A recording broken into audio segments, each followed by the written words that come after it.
Assalamualaikum warahmatullahi wabarakatuh.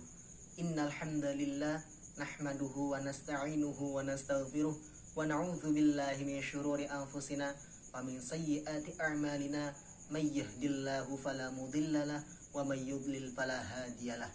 Asyhadu an la ilaha illallah wahdahu la syarikalah wa asyhadu anna Muhammadan 'abduhu wa rasuluh la nabiyya ba'da. Pada kesempatan kali ini, saya Muhammad Nasihul Umam dari kelas C semester 3 jurusan Komunikasi dan Penyiaran Islam Fakultas Dakwah dan Komunikasi UIN Sunan Gunung Jati Bandung akan memaparkan tentang arti esensi tauhid supaya bisa direfleksikan dalam kehidupan masyarakat. Pengertian tauhid. Tauhid secara terminologi yaitu suatu ilmu yang menyelidiki dan membahas sesuatu yang wajib, mustahil, dan jaiz bagi Allah dan bagi Rasul-Rasulnya. Mengupas dalil yang nakli, Al-Quran dan hadis, atau dalil akli, pemikiran ulama, sebagai alat untuk membuktikan adanya zat yang maha wujud.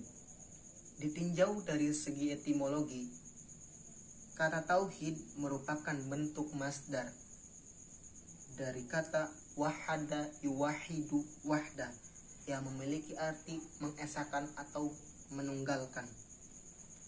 Tauhid secara esensi terbagi menjadi dua bagian. Yang pertama, tauhid dalam pengenalan, ma'rifah, dan penetapan isbat, yakni bertauhid dalam penciptaan, rububiyah, dan nama-nama serta sifatnya atau asma wa sifah. Kedua, tauhid dalam tujuan, at-talab, dan kehendak al-qasad, yakni bertauhid dalam keilahiyahannya dan ibadah kepadanya, uluhiyahnya, dan bertauhid terhadap kekuasaannya, mulkiyah. Tauhid rububiyah yaitu meyakini bahwa Allah lah yang menciptakan makhluk dan seluruh realitas kehidupan. Tauhid asma wa sifah yaitu meyakini bahwa Allah mempunyai nama dan sifat-sifat oleh Allah yang sendiri dalam kitab suci Al-Quran dan melalui penjelasan Nabi Muhammad SAW, tanpa menambah dan menyerupakan sifat dan nama Allah itu dengan nama dan sifat makhluknya.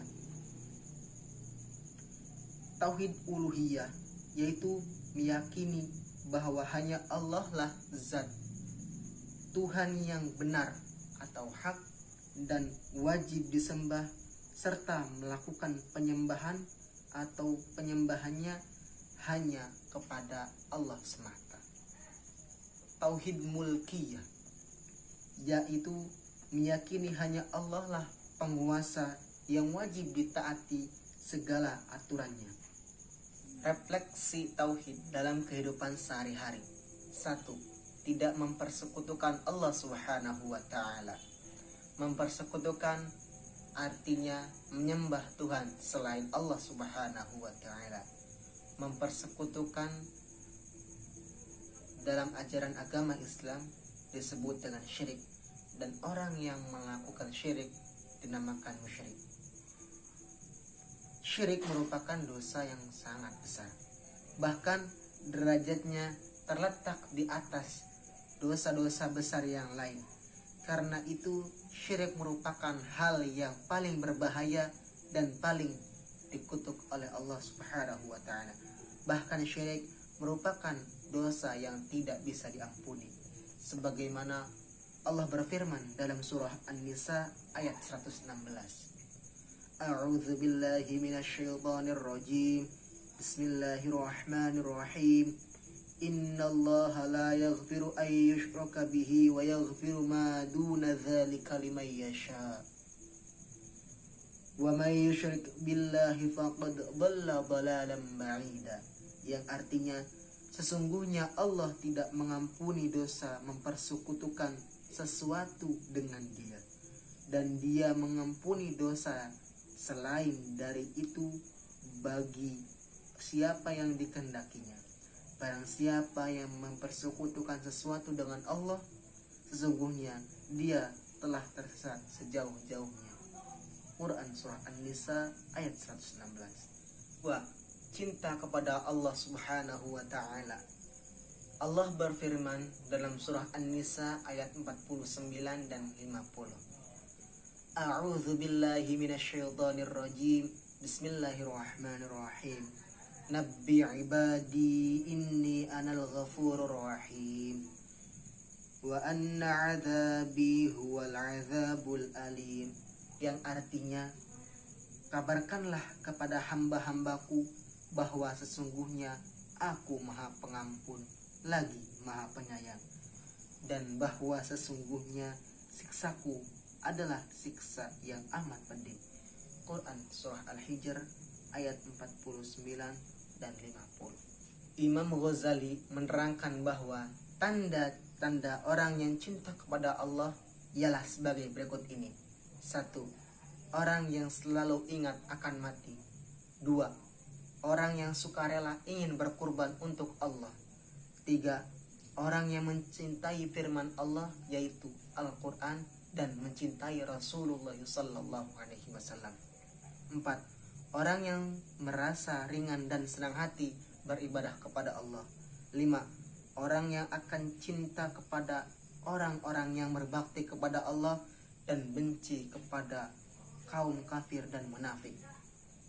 3. Ridho dan ikhlas terhadap qada dan qadarnya Allah. Kepercayaan kepada qada dan qadar, bahwa segala sesuatu yang terjadi di alam, termasuk yang menimpa diri manusia sendiri, tidaklah lepas dari takdir dan ketentuan Allah. Semua yang ada pada diri manusia telah ditentukan atau ditakdirkan oleh Allah, dan manusia patut bersyukur dan menerima apa adanya. 4. Bertaubat kepada Allah. Taubat adalah kembali taat kepada Allah setelah sebelumnya durhaka kepada Allah. Siapa yang menyesal atas sesuatu dosa yang telah dikerjakan, hal tersebut dinamakan bertaubat, walaupun perlu disempurnakan lagi. Agama Islam mengajarkan bahwa dosa dapat dihilangkan dengan 2 jalan yang harus dikerjakan semuanya, yaitu 1. Dengan bertaubat kepada Allah, yaitu berusaha secara khusus menghilangkan suatu dosa. 2. Dengan beribadah kepada Allah seperti sholat, puasa, dan amal kebaikan lainnya.